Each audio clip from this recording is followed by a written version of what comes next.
Who's that calling down? It's me, Martini, run away. It's me, Martini, run away. Ain't nothing ever easier than and a drop from Nazi, Georgia man. And a drop from Nazi, Georgia man. No, no, no, no, no.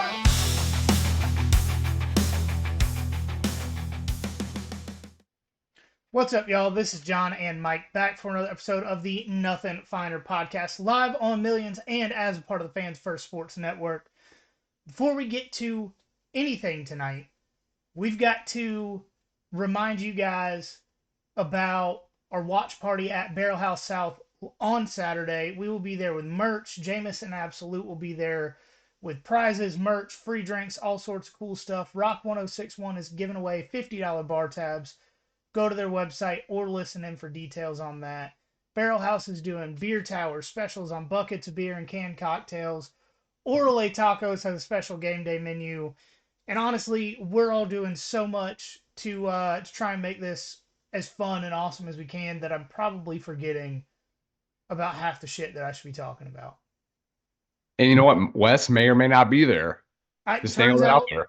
Turns out he's a liar either way, because he said he was and then he said he wasn't, and either way he's a liar if he shows up or doesn't. Mm-hmm. So come out there and fucking heckle him either way. And honestly, Wes, we probably need your free labor, so please show up. Please do. Parking is going to be interesting, especially unloading a carload of stuff, so we'll figure it out, you know? I mean, you can tell, like, Savannah PD, like, don't you know who I am? You know, I used to know somebody that was on Savannah PD, but he went over to Ports Police for more money. What a loser. I can't use him anymore. You know what? I'm sure many can be bought. It's okay. We'll figure it out. That's fair.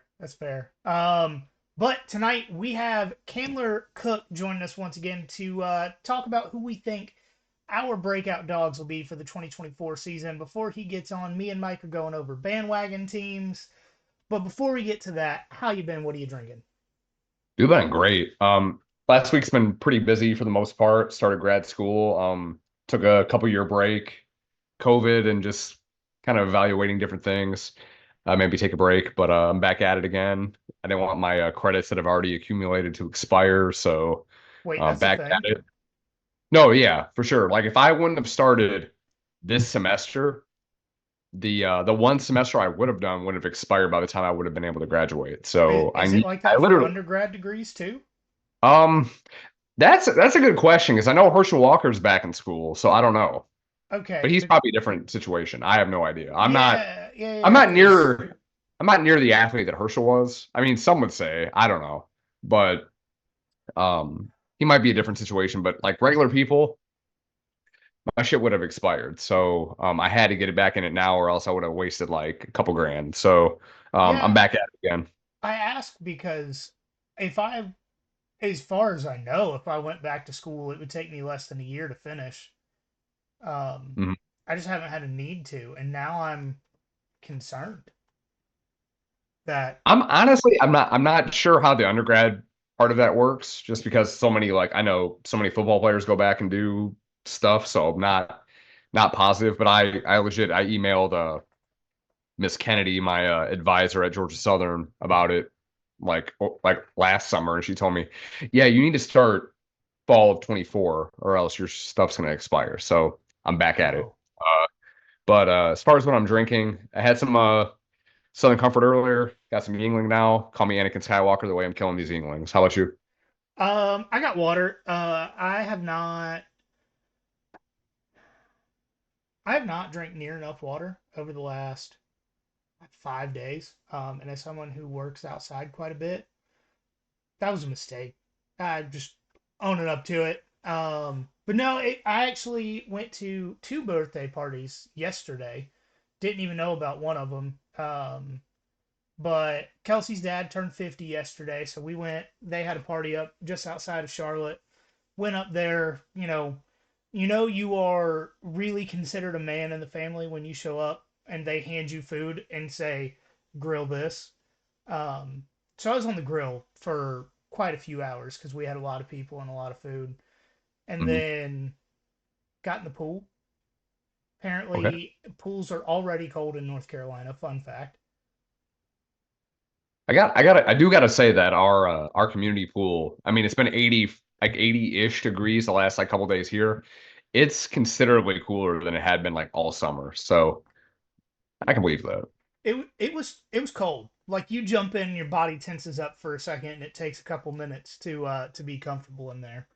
Hmm. And then we're leaving that party.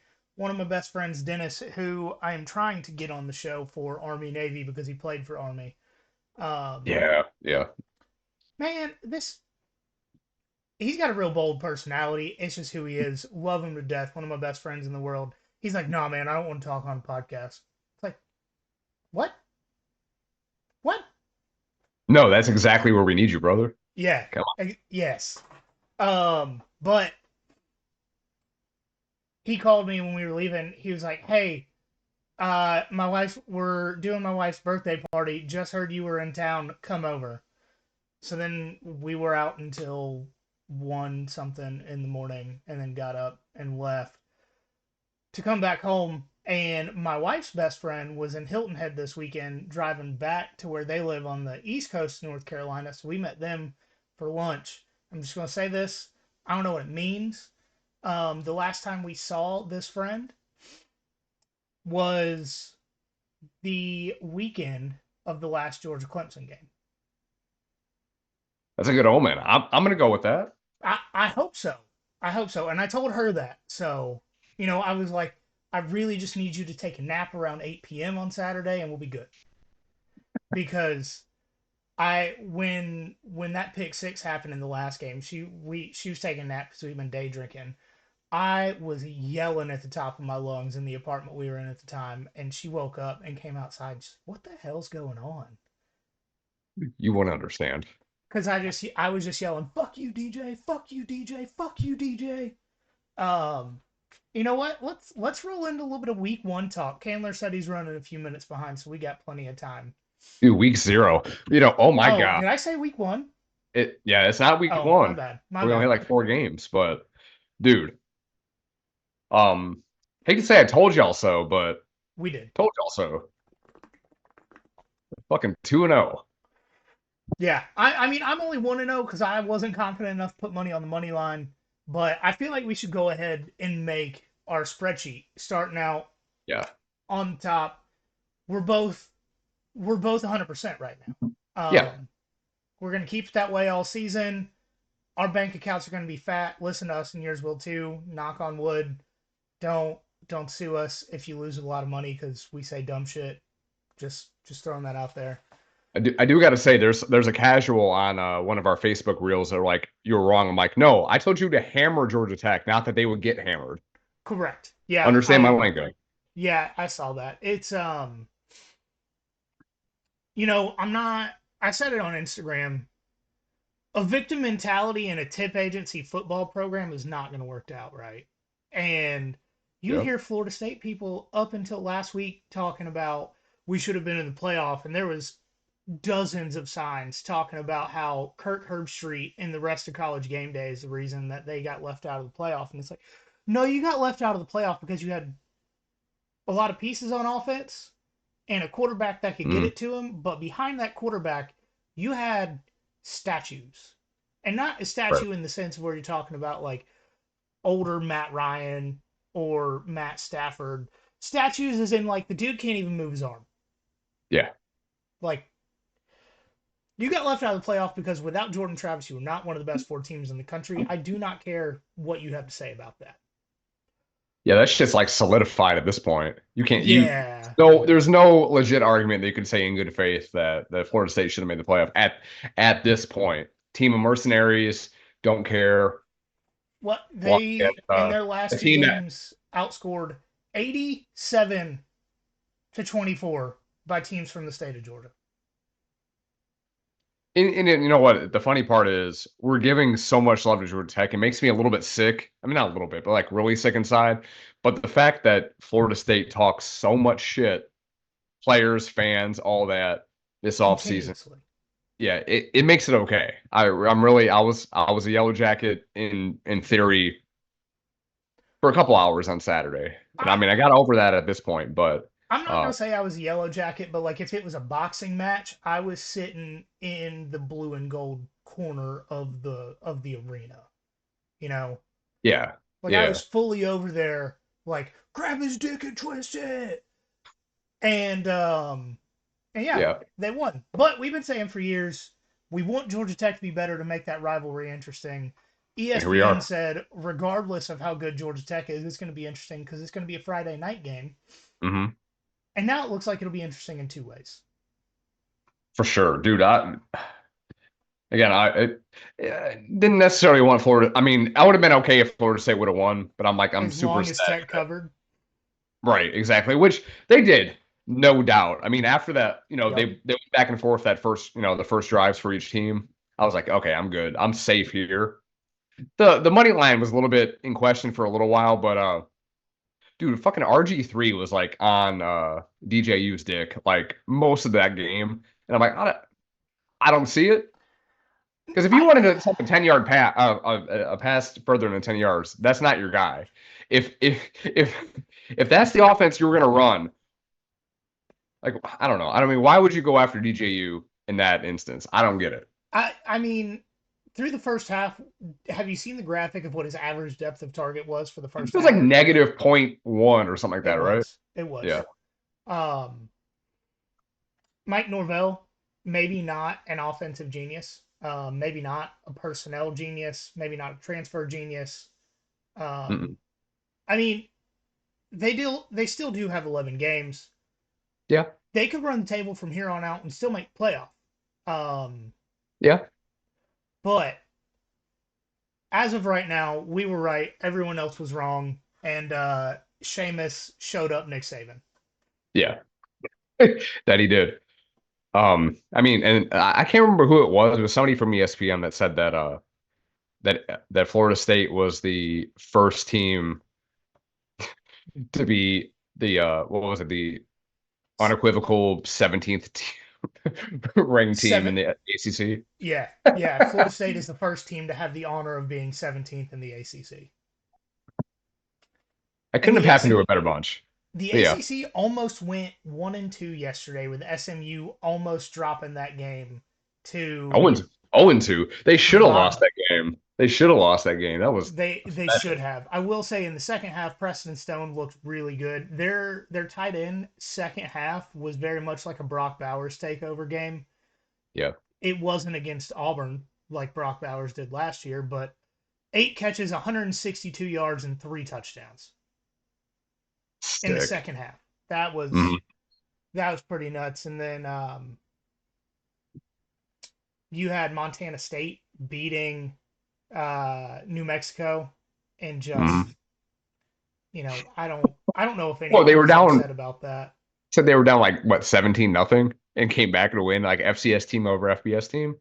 Yes. Crazy. Fun fact: the Big Sky Conference has had a team beat an FBS team every year since 2020. After 2021, 22, 23, and 24, and in 22 and 23 they had multiple wins over FBS teams. Mhm. Sheesh. Yeah.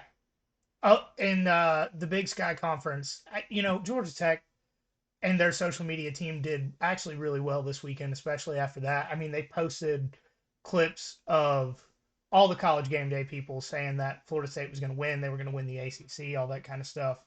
Crazy. Um, Yeah. and then they did post something about Nick Saban saying Georgia Tech was a potential dark horse in the ACC, which we also believe that. But I said those boys would be 9-3. I, Still on track. they are. The Big Sky Conference, if you haven't seen their posts on social media, as an FCS program, as an FCS conference, they're obviously not in the college football game. Hmm.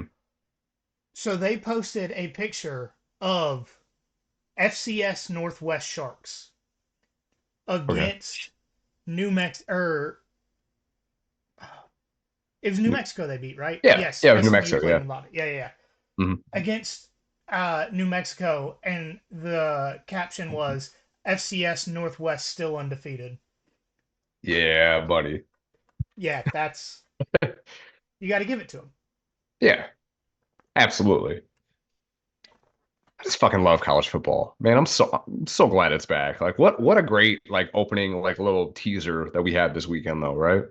Two upsets, one come from behind to win a game you were favored by 27 points in for SMU, and then just a topping on the cake with the disappointment of Hawaii since the 2007 season. They just sprinkled on you have to have Spectrum cable to watch the game. That's whack. I mean, who has It's Spectrum? Like, that's not available for us. it's not available in Savannah. So no No. one in Savannah got to watch Hawaii and Delaware State play. Like, I thought for sure that game would have been on like CBS Sports Network. Because like that's one thing we do have on YouTube TV, but not we didn't see it. Yeah, I'm actually checking the score because I didn't even see if Hawaii They won the didn't. game. Hawaii did win. They didn't cover. 35-14, they did win. Yeah, yeah. Man, for Hawaii to be such a beautiful place that doesn't disappoint in views, they sure do disappoint in football. hmm You So know, the goal is to be there in like 2 years. Like that's what I told my wife. So we're trying. Fingers crossed. I mean, not maybe not to see a Hawaii football game, but we'll hopefully we'll be there. I'm gonna be honest with y'all. Yesterday, listening to College Game Day, I driving, had it in one ear, wasn't watching. I do drive safely. Just throwing that out there. I can't Yeah. bitch at Georgia players and then be stupid myself. Um, and me, I was talking to my wife about all the things we have coming up with the watch parties and traveling for games and all this kind of stuff. And I was like, football season, it honestly just seems more stressful right now than it's ever been. I don't even feel excited. And then about 3 minutes later, Mhm. Pat McAfee comes on and talking about we've got 1,000 drunk Irishmen behind us. We're about to watch football. We have Sheamus coming up here to kick everybody's ass. We're back. And I was like, that's it. Goosebumps. I'm in. I'm in. Dude, the Say same. no I, more. was- I was feeling the same way going into this, but like, yeah, dude, we're fucking back, Yeah. And back. wrote a whole outline in 15 minutes on the drive back today. I was like, all I needed is to hear Pat McAfee yell, and I'm back. I'm in, locked in. My brain may be no good for anything but football until January. That's fine. Yeah, I'm like, that's okay.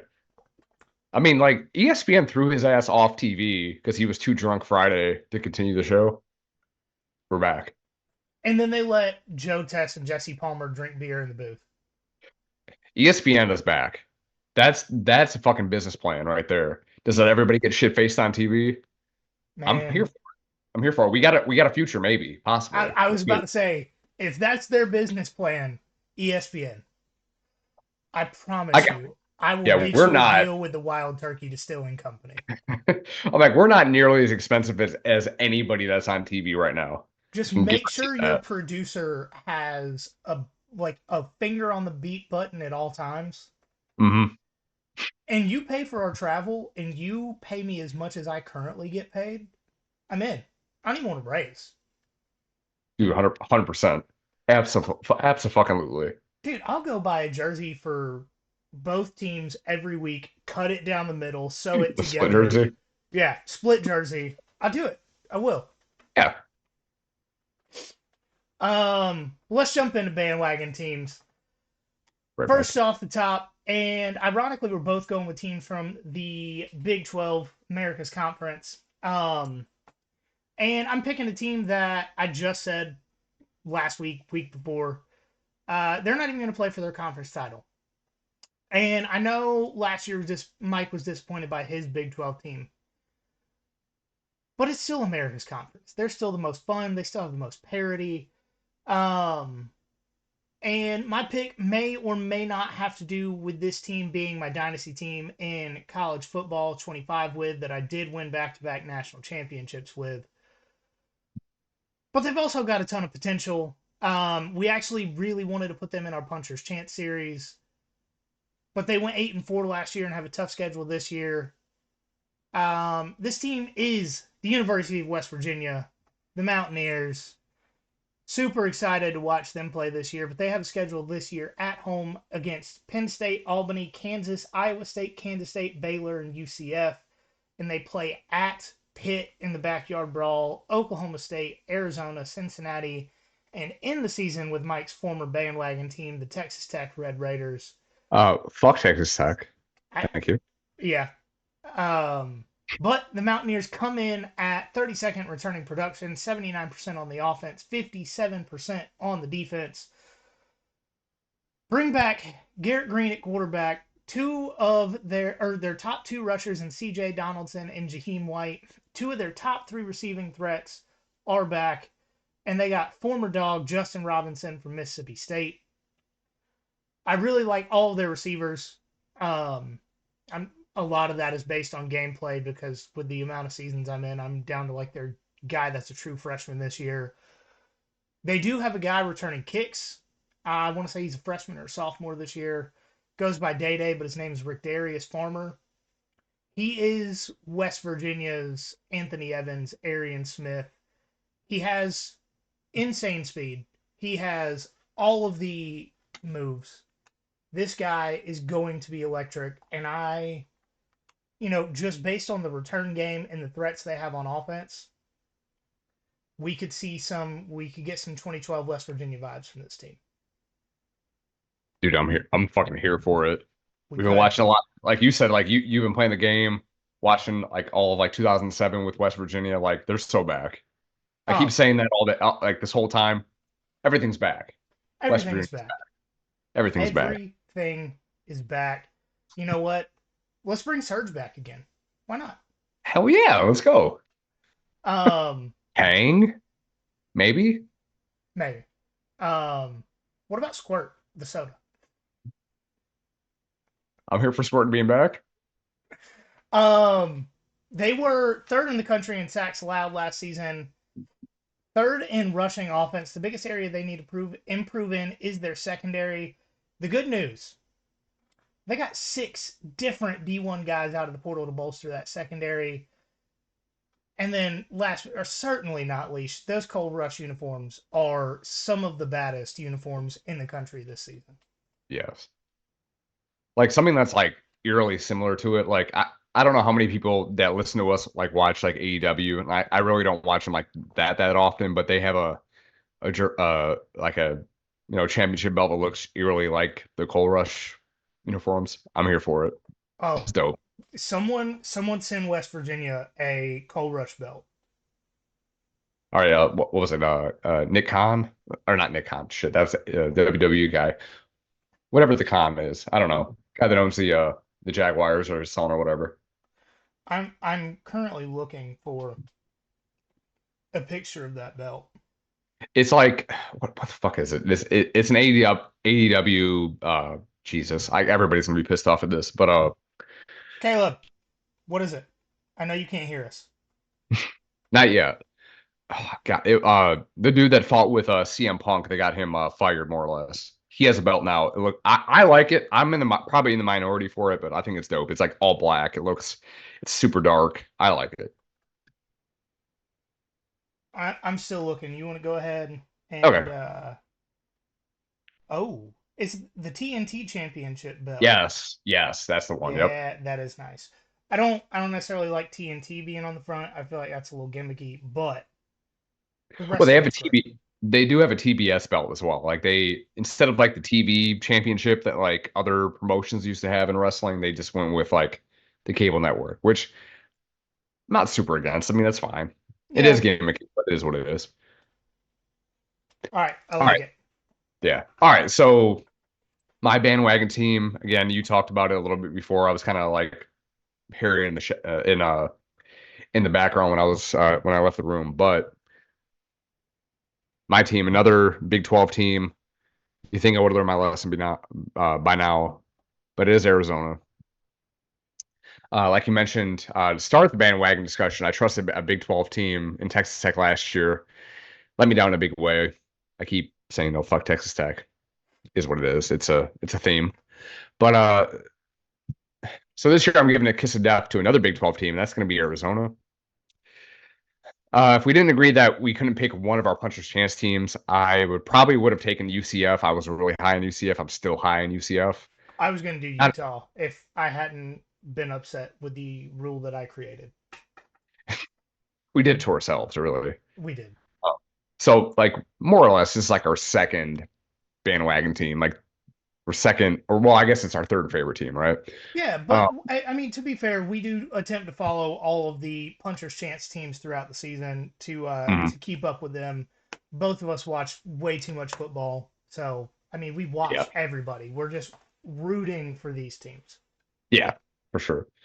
But with Arizona, kind of getting into the stats about return and production, they're 43rd in returning production. They're 70% of the offense is coming back, good for 38th in the country. 62% of the defense, good for 57th in the country. So, a little bit better than mid coming back for all that stuff. About But third in the country.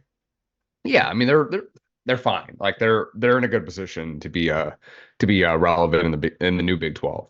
But they did lose Jed Fish to Washington. Well, and again, while that might seem like a huge loss, only a handful of Wildcats actually followed him to Seattle. His overall record as a head coach in college is actually 17-22, which is kind of surprising because it feels like he's been in college forever. But again, he's not been a head coach for all that long. I also feel like a lot of people mistake Jed Fish for Jeff Fisher, the notable Yeah, NFL team ruiner.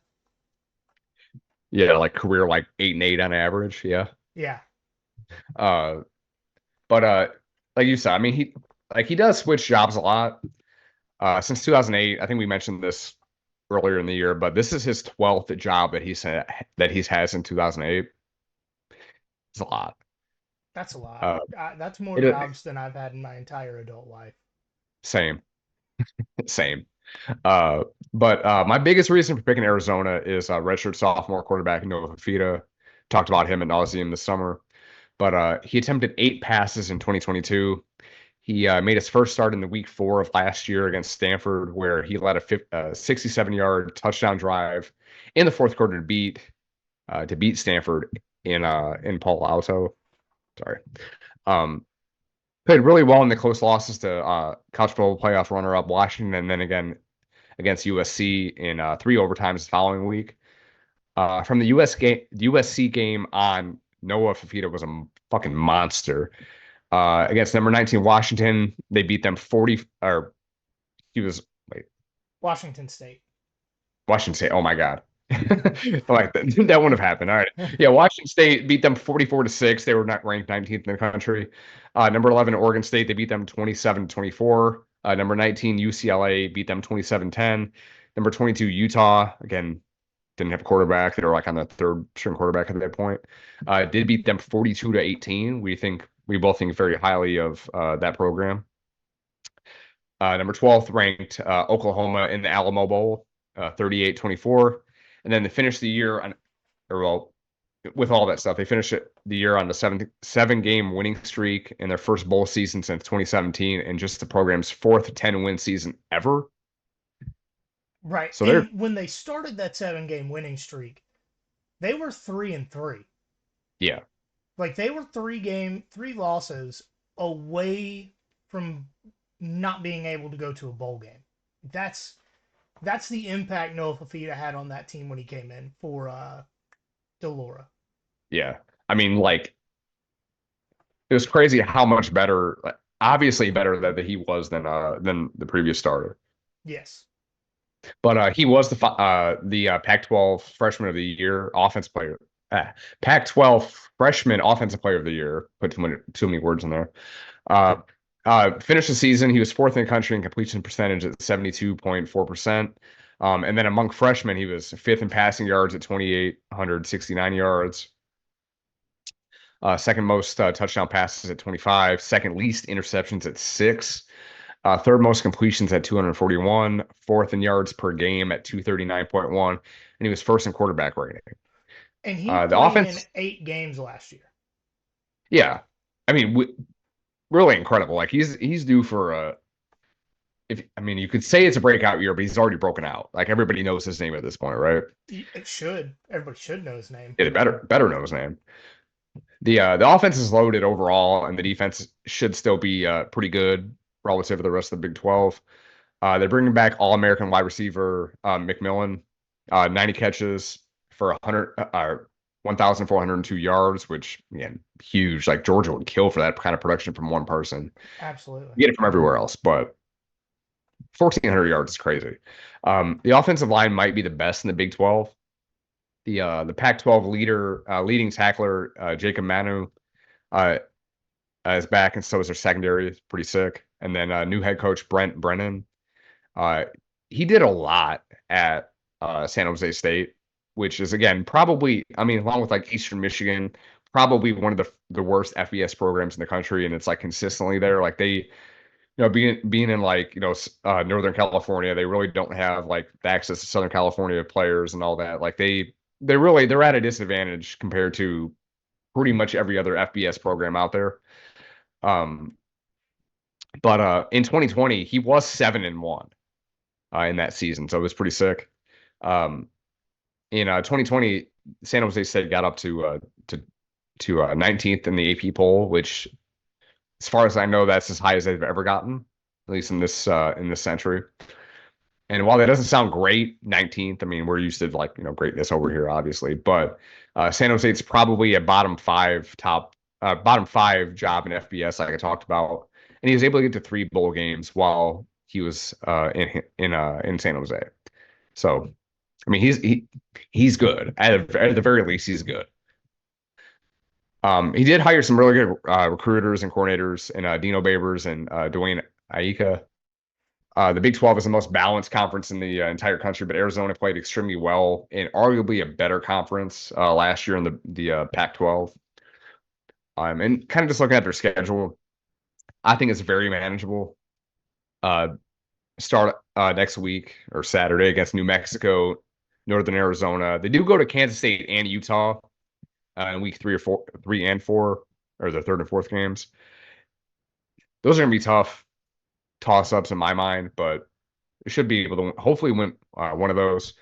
Texas Tech at BYU, Colorado at home, West Virginia at home, at UCF, Houston at home, at TCU, and then they finish the season against rival Arizona State. So the schedule is pretty difficult. I think manageable for the talent that they have on this team, and possibly it might be the most difficult schedule in the Big 12. But like I said, going to the state of Utah twice, and really 2 out of 3 weeks is going to be really tough. And then, as we talked to Bryn from the Utah Fans podcast, elevation's a real thing. We talked about that. You talked about that. Elevation's real. But the back half of the Big 12 schedule is much easier for them.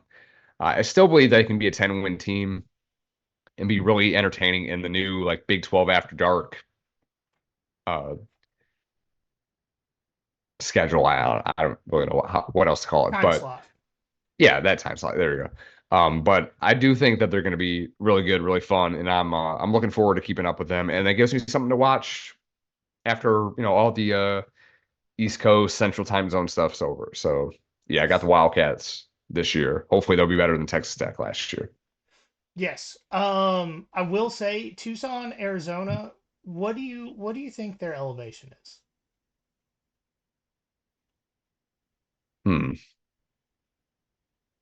Because I had to look it up just a second ago and it surprised me. I'm gonna say like Tucson. I'm gonna say like 600 feet over sea level. 2,400. Shit. Okay. And Salt Lake is 4,200. So I mean, it is still Double. like Right. 1,800 feet of elevation change, but it's not like 0 to 4,200 like it was for Florida. So Right. I I am with the Big 12. I am torn in multiple different directions. Obviously, I like Utah. Obviously, I like Arizona. Obviously, I like West Virginia. I mean, we think UCF's going to do some big things this year, but man, I'm real high on Arizona. I mean, between me, you, and Connor, I'm the one that picked Arizona and Utah to go to the Big 12 championship game. Mm-hmm. It's gonna be a really fun year for offense in the Big 12, as it usually Yeah, is. man. Yep. Yep. We have a few more minutes before Candler gets on.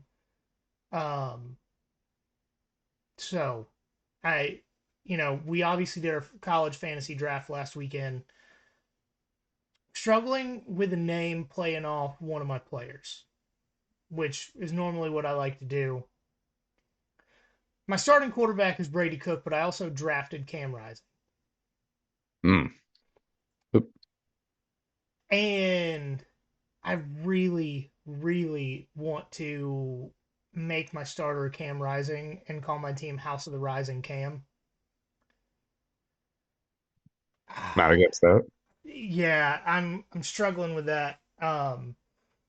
But I think what we're gonna do is take a little bit of a break before Candler gets on here. Um, so we will be back in just a minute. All right, guys, we have Candler Cook with us to talk about the breakout potential players for the 2024 season. Before we get to that, how you been, Candler? You been to Antarctica and Mars and all that stuff this off season?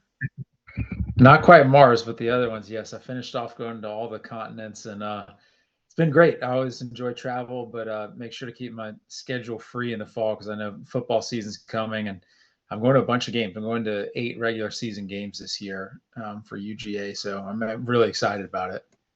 You making the trip to Austin? Yeah, I think Oh, that Oh would be yeah. great. I wish I could go. I love Austin.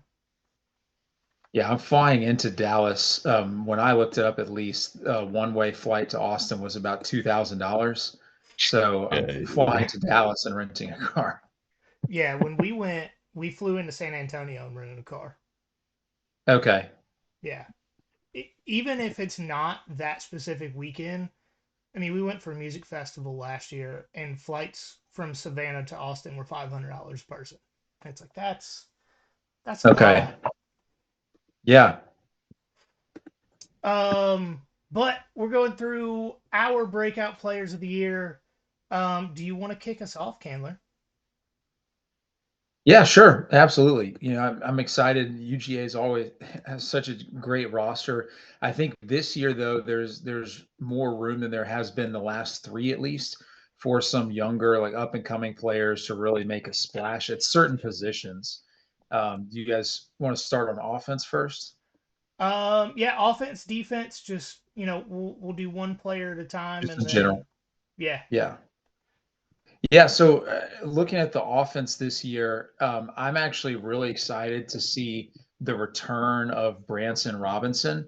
He's a guy who had just a great 2022 season for us, really everything we needed out of his role, and then obviously got hurt, which was unfortunate. So we missed him all of last year, and there's been a lot of hype around Roderick Robinson. Of course, everyone's been talking about Trevor Etienne all off season, and then Cash Jones did really well. Obviously, stepped up against South Carolina and really helped us in a game where we struggled.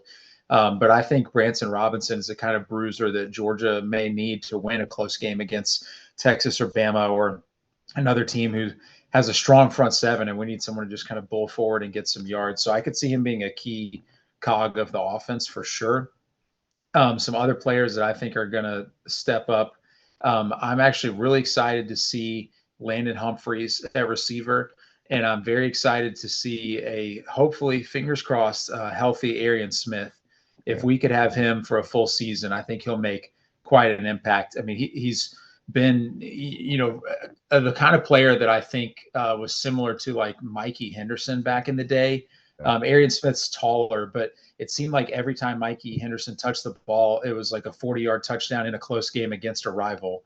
Arian Smith's had that kind of impact when he's been out there, but that hasn't been that often. And so I think those two guys are really candidates that are going to step out that everyone or just show out that everyone might not be talking about just yet. yeah. No, I think this is probably I feel like I've said this the last 2 years, but this seems to be the deepest Georgia wide receiver room that I can remember. Yeah. It really is. I mean, it's people aren't even really talking about Dylan Bell, who was just a Swiss Army knife Yeah. last year. So yeah, I mean, Dominic Lovett, rightfully so, is getting all the hype. But yeah, there are a whole lot of guys alongside him that'll help. I mean, and you talked about Branson Robinson. I had him on my list as well. I mean, I think last year when we talked, I had him as a breakout player before his knee injury. So hopefully, I don't jinx him or, we don't jinx him again. But like you talked about with Roger Robinson having the turf toe, who knows how long that's going to take for him to get back. The loss of Kendall Milton, Dejan Edwards to the NFL. Georgia really needs to find a reliable and available running back to go with ETN. But we got a taste of Branson last year in the TCU game and a couple other games last year. And so I hope he can be what we thought he could be after missing his sophomore season. Yeah. So the first guy that I want to talk about, Colby Young. And he's a guy from everything that I've seen, has kind of flown under the radar for the 2024 season. And I don't necessarily think he's going to be Georgia's second 1,000-yard receiver in school history. But as I've been going back and watching more and more 2023 games, I couldn't help but think about who's going to fill the Marcus Rosemy-Jack Saint role. Because Marcus was rarely the flashy guy. He wasn't, catch a pass, catch a slant, and go 60 yards to the house. But he was that big body wide receiver that you could always count on to come down with that 50-50 ball. He was a red zone threat.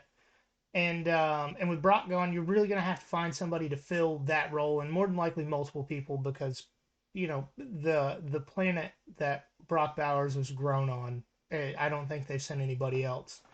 But I think Colby Young is this year's Marcus Rosemy-Jack Saint. Red zone threat, turning 50-50 balls into 90-10. Massive target in any part of the field. I think he's a guy that'll make you forget that Marcus Rosemy-Jack Saint's in the NFL.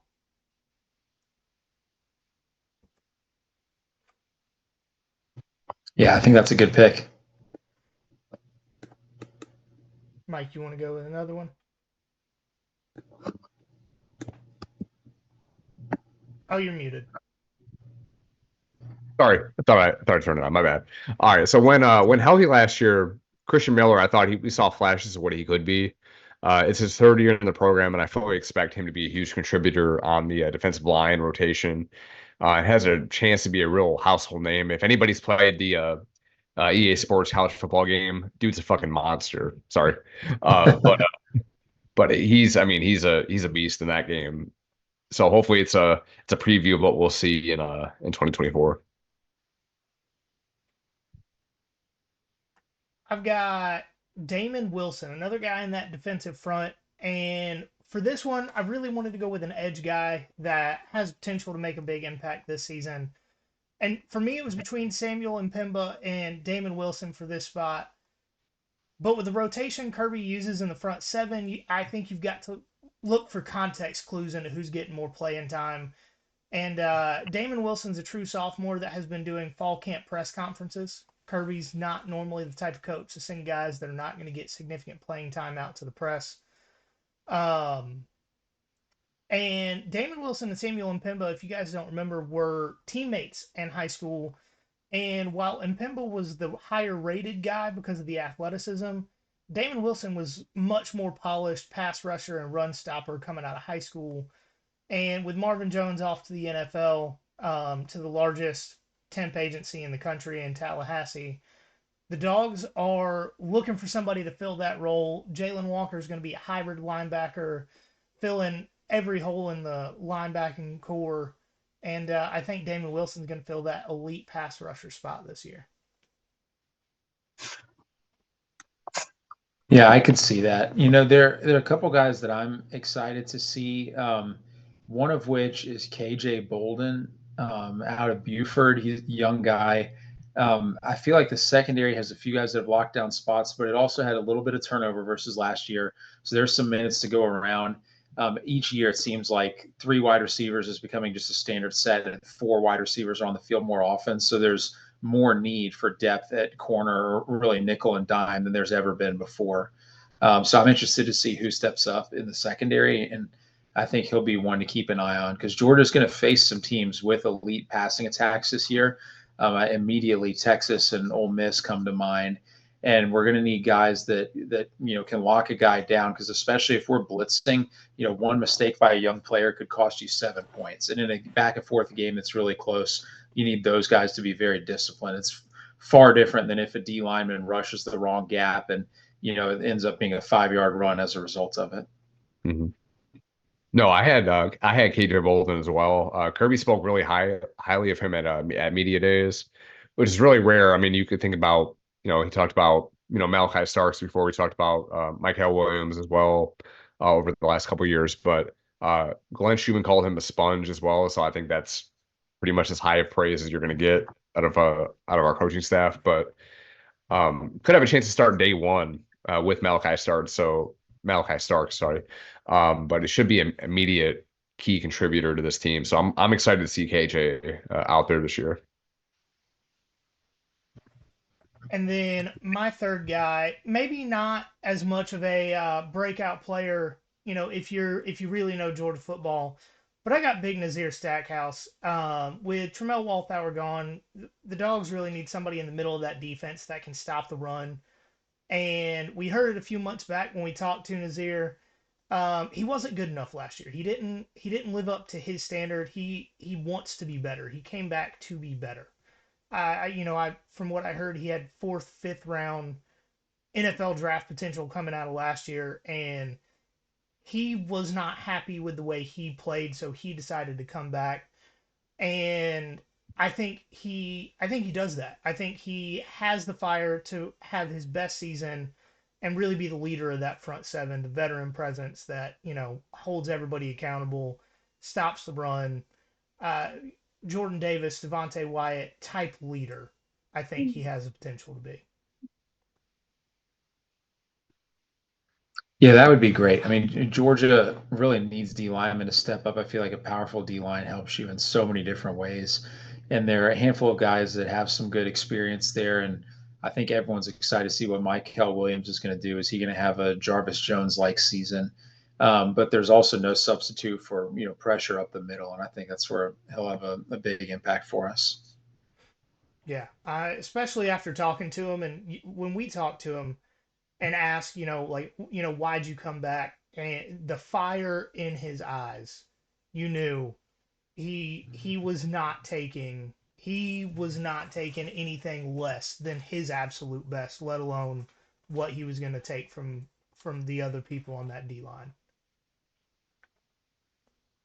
Yeah, I think that's big, especially with some of the guys coming back. But at the end of the day, we need two full strings of players at D line if we're going to be elite. So I totally agree with you. Is there anything else that you guys want to talk about?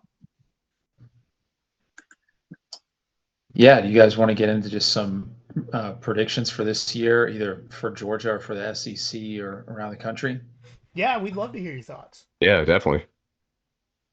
Well, I think it's going to be an exciting year. I think we're going to see a very clear divide between the haves and have-nots, and the haves are going to be only the Big Ten and SEC, and the have-nots are going to be the rest of America. I know, looking at the new playoff format, they were showing yesterday how if the current poll stood up for the rest of the year, which we know it won't, but it just as a prediction, how it would look. And you had teams at number 10 and number 12 would be the 3 and 4 seed overall. So I think you're going to have the ACC and the Big 12. You're going to have some kind of second tier teams jockeying for a number 3 or number 4 overall national seed, but you're going to have the SEC and the Big 10 take up, maybe 4 bids apiece, something like that. Just out of how things have been, especially with FSU losing. I think it's going to be really interesting to see how much the ACC beats each other up. You have, 3-loss conference champ, which I think is possible. Same with the Big 12, really. And then really interested to see who comes out of the Big 10. I don't know if you guys saw the predictions, but Kirk and Desmond Howard both picked Oregon to win it all. So I think a lot of people believe in them. But Ohio State's, even ranked above them and as a talented team. So I think the Big Ten's just loaded. Even the matchup between USC and LSU looks like a fun one to kick off the season. And the SEC, I mean, it seems like they're, Georgia's leading the pack, but there are some really solid teams behind them. I mean, Texas is playing the best they have, at least since 2009, last year, and what they're expected to do this year. And then Bama's still very talented, and it seems like Ole Miss might be at or close to a peak in the whole history of their program in terms of talent and what they've been able to accomplish. And Missouri's really put together an impressive run. And then, LSU, as bad as their defense was, they were a top 10 team most of last year. So I think it's going to be really interesting because you're going to have some excellent teams in the SEC and Big Ten that are left out of playoff spots still. So as much as 12 teams, there's a lot more room than 4 teams. There's still going to be some very good teams that are left out. Mm-hmm. Yeah, I'm personally interested to see with, let's say the team that's ranked 12th that gets left out to get the group of 5 in. How does that affect the future of that program if they've, how many guys sit out of the bowl game and you've got the number 12 team in the country loses to an unranked 7-win team just because they're pissed off that the number 20 ranked group of 5 champion got in over them? Yeah, I think that definitely will happen. The good news is that now all of the the major bowl games are going to be in the playoff. So those top 6 bowls that we rotated through, now those are all building towards a national championship. So you have more bowl games that matter. Some of the lesser bowl games, I think motivation will be a huge factor. Who wants to be there? Who's just kind of frustrated that they're left out? But some of these teams, if they're in any, even if it's, the Citrus Bowl or something, that means a lot to them. Like the teams like Ole Miss or Missouri that haven't always been there. But then if you have, a team that's used to winning a lot like Bama and they're number, 12, 13 and first team left out, maybe that game doesn't mean that much to them. So I think that will be a factor. I do like that, more bowl games are meaningful now. And it'll just be wild to have significant on-campus games in the month of December. I mean, that's just, it hasn't been a thing. So that'll add a kind of a new twist to it. You are probably the perfect person to ask this question to, but should Georgia get a home playoff game, does the ticket office have any plan for season ticket holders, or is it just going to be a free-for-all? Well, I haven't heard anything in particular about this. I'm positive they're working on that because they know that, if it's not this year, it's next year. I'm sure they'll have a home playoff game. Obviously not if they're a top 4 seed, but, like this previous season, we would have had a home playoff game. So what I think is that they would go off of season ticket holders, getting their own seats or opting in for those. And then if they chose not to, then they wouldn't get them. They could do a reduced version of that, and maybe based on points, like if someone has 6 or 8 season tickets, maybe they only get 4 for that game. So they allow more, but I think there's no way they do a free for all. Georgia's so big on loyalty and their tier points in the Hartman Fund that I think it'll stick pretty closely to where everyone's stadium seats are. I can tell you that we were talking about holiday plans today, and with Christmas being in the middle of the week, Kelsey has to work on Christmas Eve. And we're like, all right, so you're going to take that Friday before off because God forbid Georgia has a home playoff game. We have to plan to go to that and still see our families that weekend for Christmas because, sorry, Mom, first home playoff game in college football history. I'll see you at some point, Yeah. Yeah, it's wild timing wise with it being so close to Christmas. Because I guess in a way it's helpful that it's home, so you won't have to travel. Or, well, if you're a local fan, you won't have to travel across the whole country to see the team play. I think it's like December 20th, right? 20th and Yeah. 21st are okay. the options. Yeah. Okay. But yeah, no, we were talking about that today, and I was like, look, if that happens, I'm not missing it. If we get tickets with our season tickets, I will be there. And if I have to sell off some Christmas presents because they want an extra few $100s, that's fine. I'm still going to be there. Yeah, totally agree. It'll just be fun. I mean, I always love good home games, and Georgia for years has not had our fair share of big home games. We've had some lately. A handful of those have been non-conference games that stand out. But last year, obviously, Missouri and Ole Miss were big games. But there are years where we may not get a top 25 team or only one of them at home, and sometimes that ended up being a noon game. So getting like a huge game with stakes on the line at home, I think will be a great thing. be a great recruiting tool too.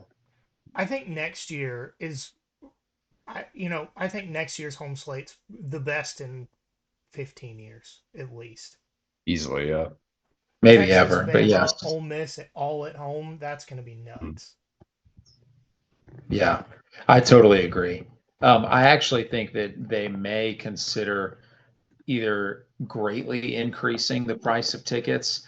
I the second one I doubt, but it's possible they could just redo all of the seating there, like they've done for some other sports, and like recast it by how many points people have now, trying to get more donations. But either way, I think Georgia's going to look to capitalize, financially off that schedule. I will say Josh Brooks came out with a press release or an interview a few months back, and he said that they are looking into that. And he said it's not just looking into it to make it more expensive.